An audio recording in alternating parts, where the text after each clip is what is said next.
Buenos días, soy la doctora Jimena Belén Carpio y vamos a hablar de videodeglución. La deglución es el paso del alimento de la boca al estómago, comprendiendo una serie de fenómenos interrelacionados de forma compleja y cronometrada. Hay una coordinación de más de 30 pares de músculos y 6 pares nerviosos craneanos y bajo un control que puede ser voluntario e involuntario dependiendo de las fases. La deglución normal cuenta con 4 fases, una preoral, la oral, la faríngea y la esofágica, y vamos a hablar de estas 4 por separado. En la fase preoral es el primer contacto con el paciente. Debo detectar y preguntar el motivo del estudio, si el paciente tiene alguna alteración neurológica, disfonía, disartria. Debo explorar los movimientos del paladar blando, de la lengua, de las cuerdas vocales, ver la simetría facial.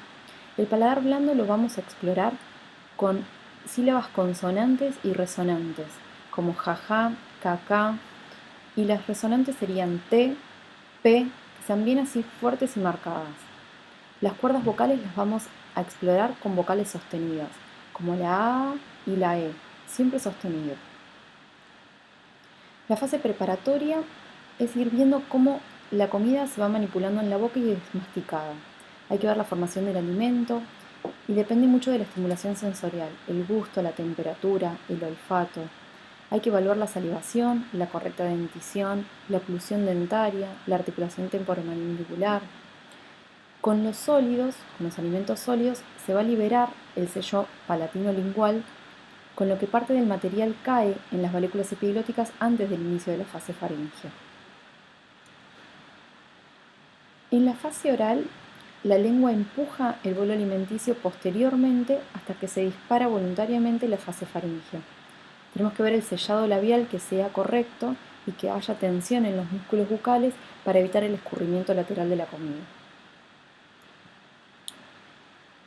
El bolo es atrapado en la boca por aposición de la lengua, el paladar blando se eleva y se desplaza en sentido posterior.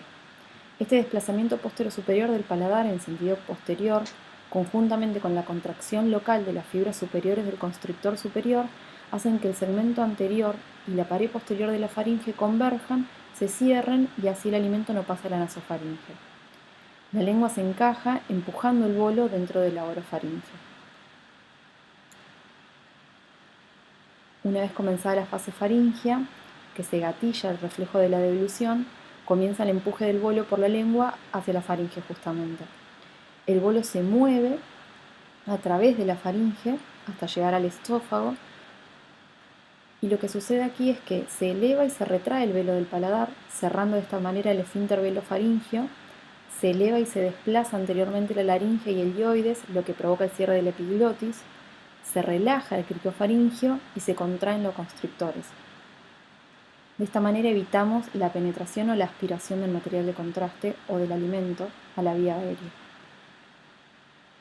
Por último, pasando por la fase faríngea, ya llegamos al esófago, donde la peristalsis esofágica mueve el bolo hasta el estómago.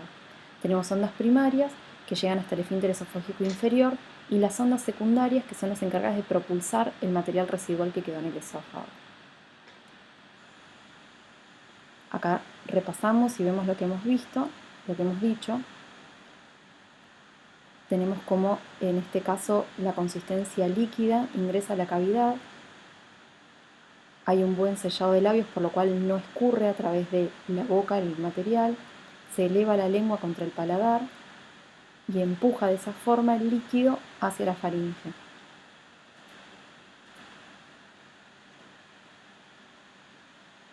Vemos también cómo se eleva y se desplaza hacia anterior la laringe y el hioides, evitando justamente que se provoque la penetración o la aspiración. ¿Cuáles son los materiales que necesitamos para realizar el estudio?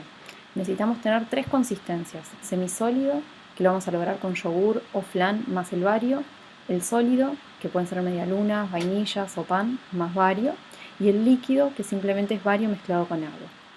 Tenemos que probar que la grabadora por favor funcione para poder reproducir fielmente lo que estamos haciendo. Y nuevamente vamos a recalcar y remarcar el interrogatorio. Debemos reproducir fielmente cómo come el paciente. No debemos alterar ninguno de sus pasos. El estudio solo se debe realizar con el paciente lúcido, conectado y que pueda responder a órdenes simples. Si el paciente no puede responder a órdenes simples o no está lúcido, el estudio no se va a poder llevar a cabo. Volvemos a repetir que antes de empezar a darle de comer tenemos que evaluar el paladar blando, la lengua, las cuerdas vocales, la simetría facial y consignar todo eso en historia clínica.